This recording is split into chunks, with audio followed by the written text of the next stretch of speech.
The hidden power of Google Maps.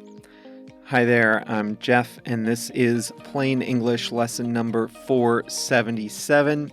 JR is the producer, and he has uploaded the full lesson to plainenglish.com/477. Remember that Plain English is your best way to upgrade your English with current events and trending topics. Coming up today, Google Maps is the world's most popular mapping application. Apple Maps and Waze put together only add up to about a third of Google's market share. Most users are familiar with the navigation features, helping them get from one place to another.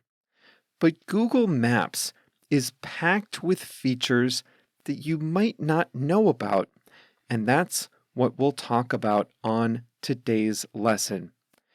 In the second half of the lesson, I'll show you what it means to be brand new.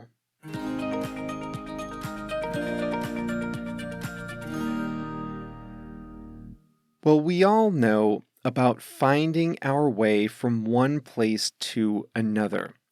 When you plan a journey, the app tells you how long the journey is expected to take. Early mapping apps calculated travel time based on the speed limit on the roads on your journey. Today, Google estimates travel time by the live speed of real cars on the road. But sometimes you want to plan a trip for the future. If it's 11 p.m. one day and you want to leave on a journey at 7 a.m. the next day, the travel time it shows you now might not be accurate during rush hour tomorrow. Google Maps lets you set a departure or arrival date and time, and it helps you determine the most likely travel time for when you will be on the road. This can make a big difference. For example, a car trip from my home to my office on a Sunday afternoon when I wrote this lesson would take 27 minutes. But during rush hour on Monday morning, it could be up to 55 minutes. And that's good information for planning a journey at another time. You can also set a reminder to leave on time. If you search for a journey on Monday morning, say, and you want to arrive at work at 8:30 a.m., just program the journey with an 8:30 a.m. arrival time, and Google will send you a notification to leave on time. Here's a great feature if you're traveling a route for the first time. You can preview the route.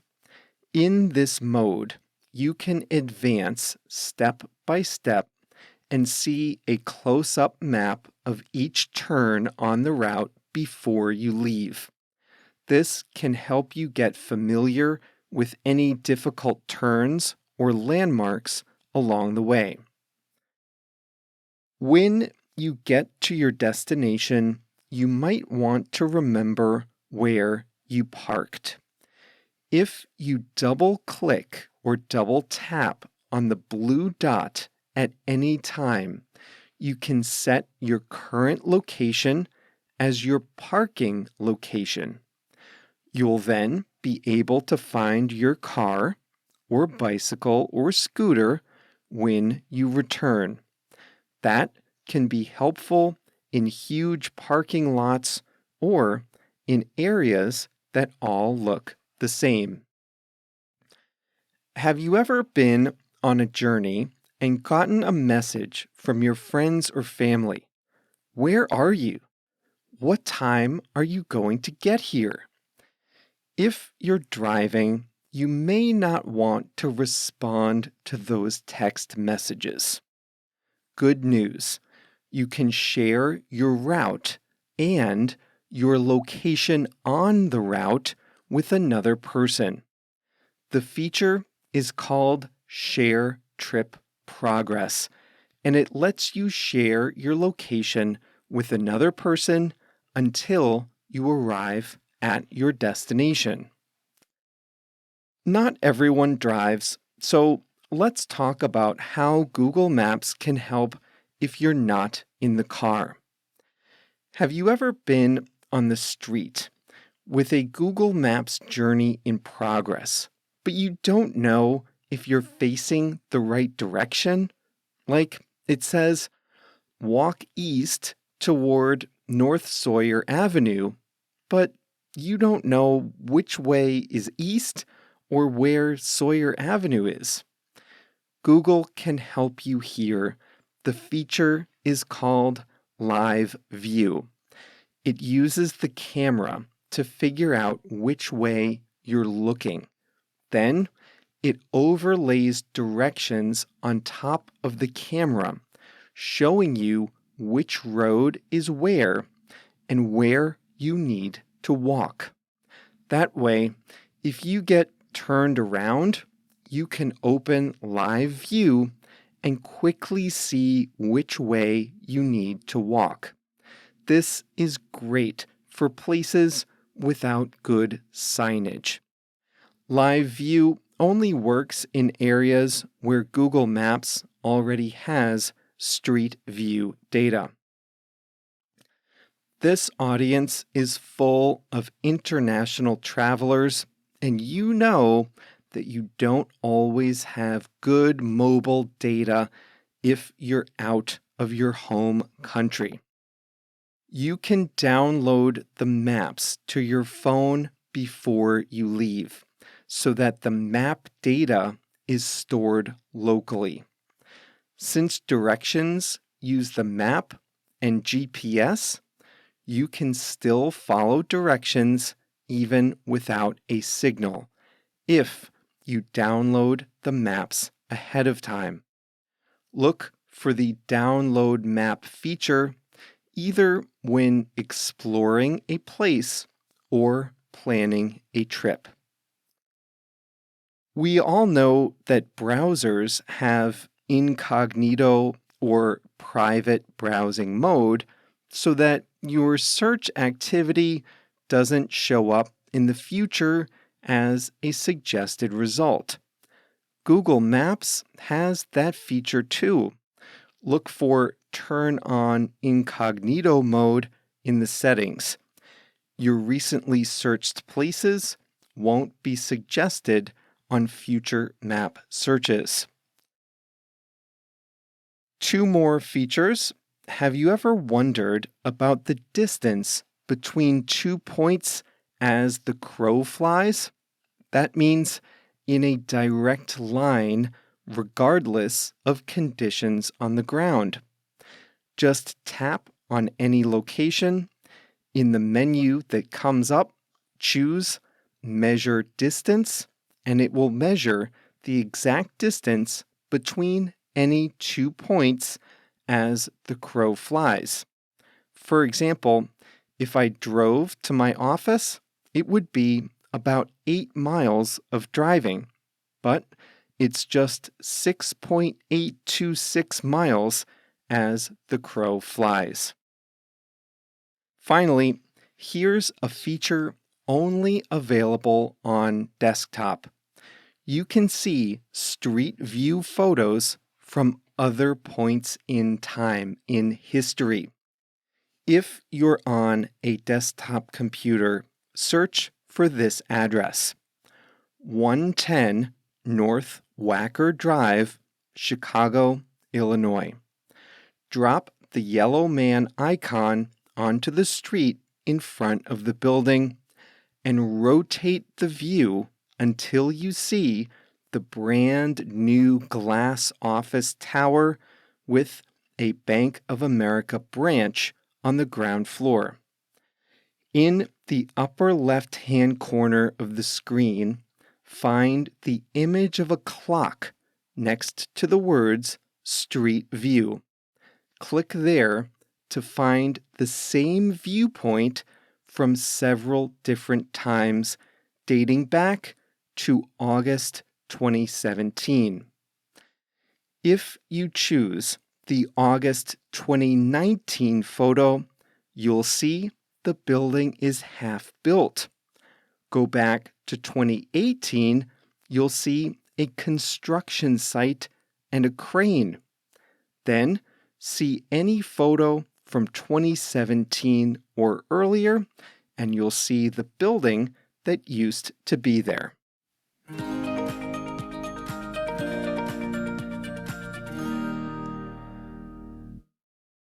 Some of you might remember before the age of smartphones, there was this awkward phase of online mapping. Obviously, we can imagine a world without any type of online map. I briefly lived and even drove a car in that world. But soon after I started driving, there were online mapping tools, but no smartphone apps. And so what we would do is we would print the directions. The directions would have a grainy overview map at the top without much detail, and then turn-by-turn directions. And that worked great until and unless you got lost, missed a road sign, had to take a detour, or whatever. And then you were really stuck because the directions were useless if, for some reason, you were off the route. MapQuest was the popular mapping tool at that time. At any given time in my old Toyota Corolla, you could find lots of old printouts of MapQuest directions in the back seat. Fond memories.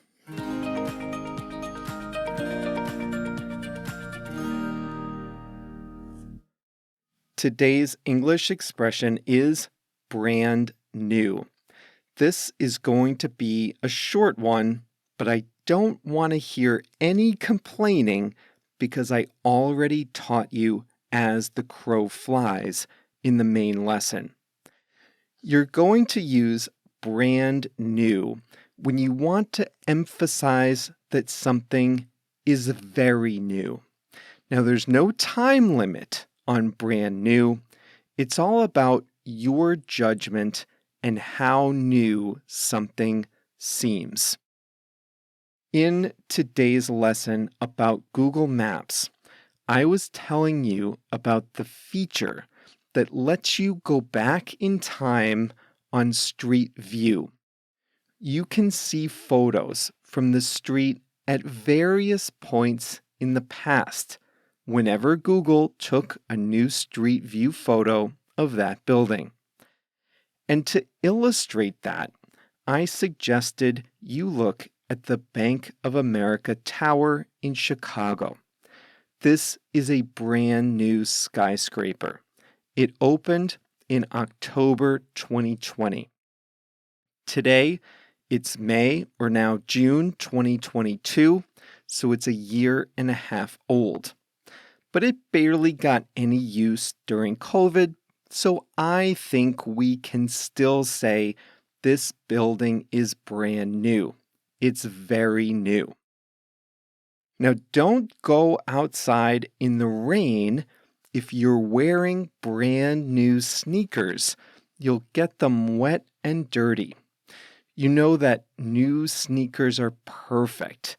No scratches, no stains, no creases, no spots, no nothing. They smell great, they fit well. You don't want to wear brand new sneakers outside in bad weather. So how old is a brand new pair of sneakers.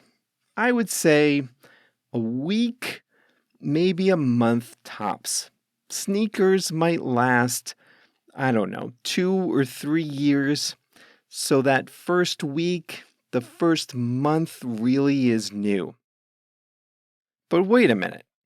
I just said that 110 North Wacker is a brand new building and it opened a year and a half ago. Well, that's because a skyscraper like that can last 100 years or more. So the first year, first 2 years, maybe even the first 3 years, you can still call it a brand new building. Year-old sneakers are most certainly not brand new, so it's all about your judgment. Has this ever happened to you? You have a bottle of soda and you lose the cap, and then you want to close the bottle and put it back in the fridge, but you don't have the cap. No, I didn't think so. This isn't a problem for me either. But Coca-Cola is introducing a brand new bottle design that keeps the cap attached to the bottle so you don't lose it. The design is brand new. My first reaction to this was, talk about a solution in search of a problem. But the real reason is not consumer convenience, but recycling. We often throw the cap in the trash and recycle the bottle, when in fact the cap is recyclable too. This brand new bottle design will make it more likely that the cap winds up in the recycling as well as the bottle.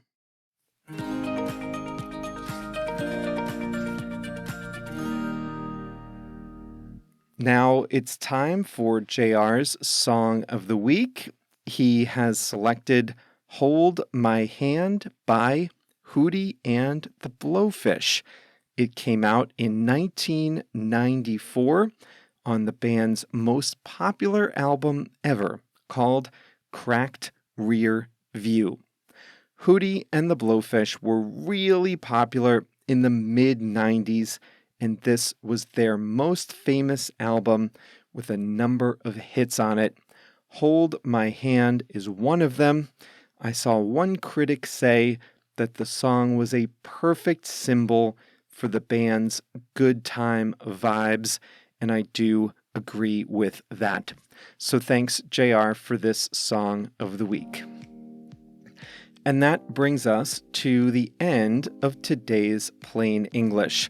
This was lesson number 477, which you can find at plainenglish.com/477. And remember, to get the very most out of Plain English, do consider joining as a Plain English Plus member. That allows you to upgrade your English with step-by-step video tutorials, live conversation calls, personalized feedback, the fast version of this audio, which I'm about to record, plus translations, exercises, and much more. Check that out at plainenglish.com/PLUS.